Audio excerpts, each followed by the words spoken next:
Nabuke muri filime vuye mu kinama.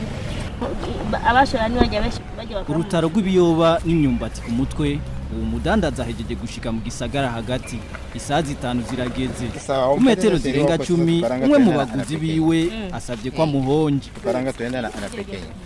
mu bakiriya biwe harimwo abadandaza b'amashugwe uwo numwe muri bo asanzwe akorera ahiruhande ya Cathedrale Regina Mundi imyumbati karanga yari ingufu y'abakozi kwiya twarisonze kuko urabona umuyahoze bamwe cyo cyangwa n'icyayi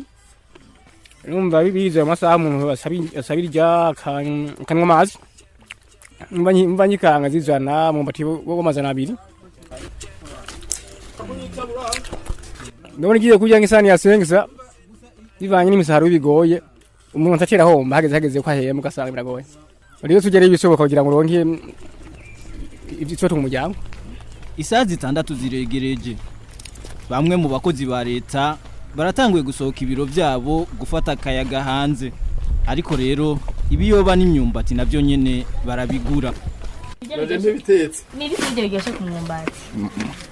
nakanda kwiheri ibikeneye data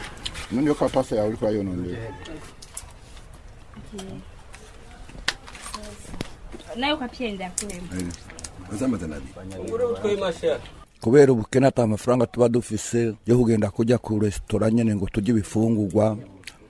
urumva tuca twikora kuri utwo tuyoba kuko tugugwa make ofisi jana uraronka nakumbateka ijana ugacunywa amazi kugira ngo tuguvu tugaruke two gukora akazi basa hinaho mugenza wagura akaguhako tugiye kubera dukenye amafaranga ufise amafaranga ntoja kugivyema niyo woja kunywa kayi ukagika ariko kweri n'ubukene abadandaza b'ibiyoba n'imyumbati bavuga ko baronka inyungu itari nto Minani Christine naho nyene adandaza imyumbati n'ibiyoba mu mihinga itandukanye